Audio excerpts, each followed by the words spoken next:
بسم اللہ الرحمن الرحیم اعوذ باللہ من الشیطان الرجیم بسم اللہ الرحمن الرحیم هو اعلم بكم اذ انشأكم من الارض واذ انتم اجنة في بطون امہاتكم فلا تزكوا انفسكم هو اعلم بمن اتقى۔ وہ تمہیں اس وقت سے خوب جانتا ہے جب اس نے تمہیں زمین سے پیدا کیا اور جب تم اپنی ماؤں کے شکم میں جنین کی صورت میں تھے، پس تم اپنے آپ کی پاکی کے دعوے نہ کرو، وہ اللہ بہتر جانتا ہے کہ واقعی پرہیزگار کون ہے۔ صدق اللہ العلی العظیم۔ گزشتہ درس میں آیت نمبر 32 کے الفاظ کے معانی بیان کرتے ہوئے ہم نے اذ انشأکم من الارض واذ انتم اجنة فی بطون امہاتکم میں بطون تک کے معانی بیان کر دیے تھے۔ اگلا لفظ ہے امہاتکم۔ امہات جمع ہے کی، اور کے جو بنیادی حروف ہیں وہ ہیں حمزہ، میم اور میم۔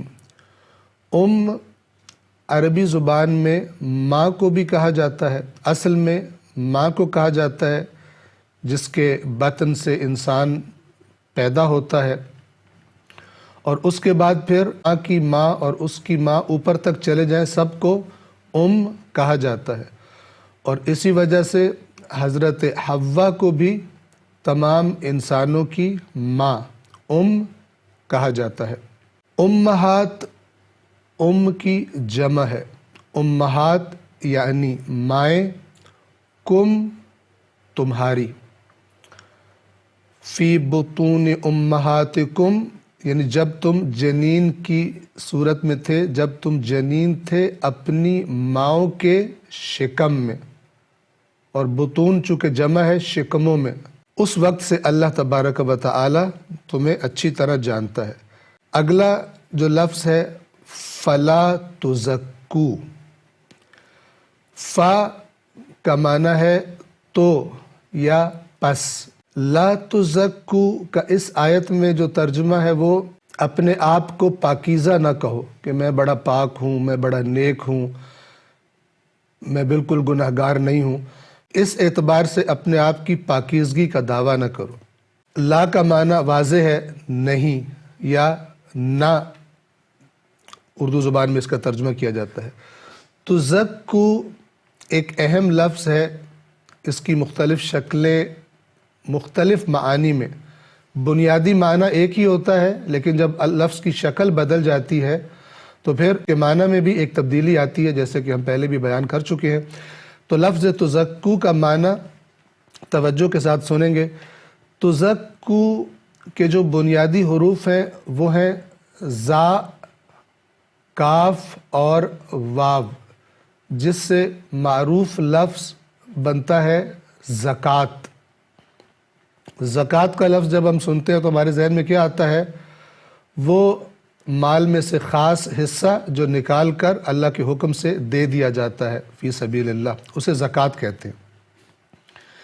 لیکن یہ معنی اس کا اصل معنی نہیں ہے۔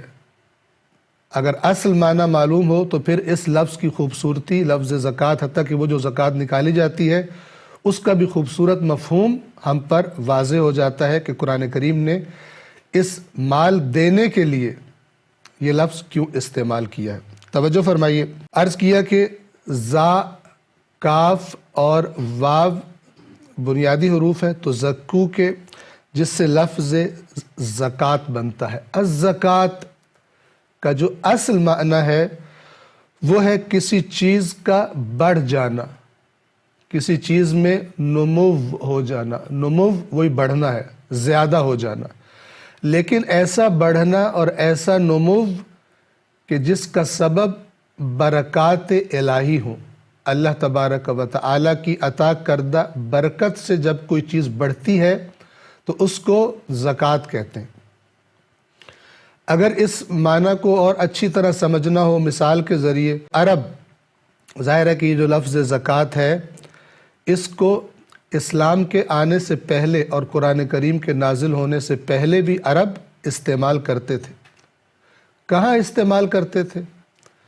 مثلا جب کوئی کھیتی بڑھتی تھی، آپ نے کھیت دیکھے، مثلا گندم کا کھیت، جب وقت آتا ہے اور وہ کھیتی بڑھنے لگتی ہے، اگنے لگتی ہے اور پھر زیادہ ہونے لگتی ہے، تو اس بڑھنے کے عمل کو، اس کے لیے عرب لفظ زکوٰۃ استعمال کرتے ہیں۔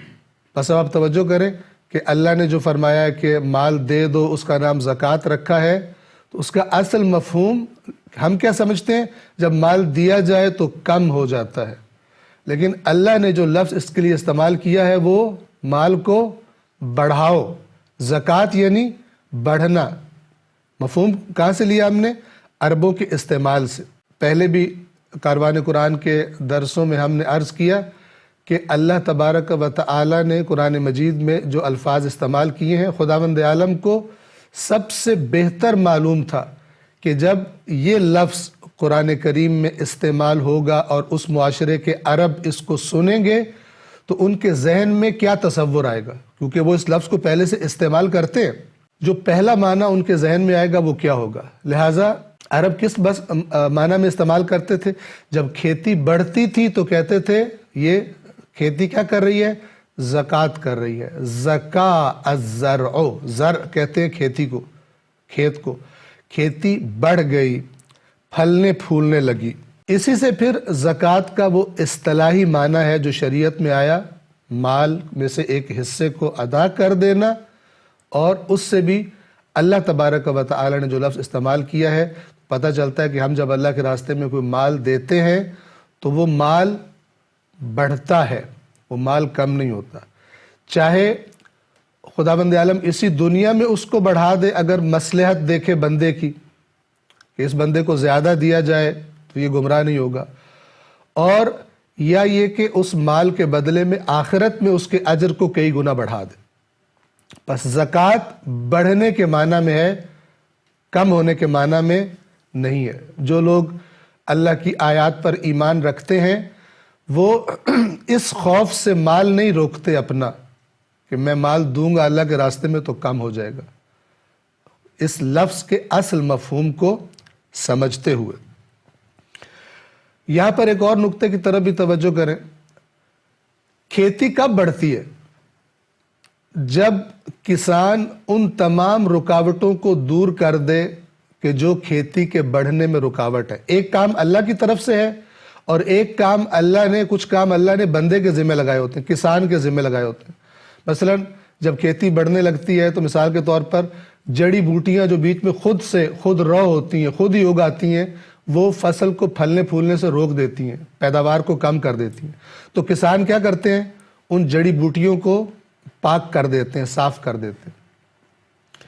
جب یہ رکاوٹیں دور ہو جاتی ہیں تو کھیتی اللہ تبارک و تعالی کی برکت سے، اس کی رحمت سے زیادہ پھلتی پھولتی ہے۔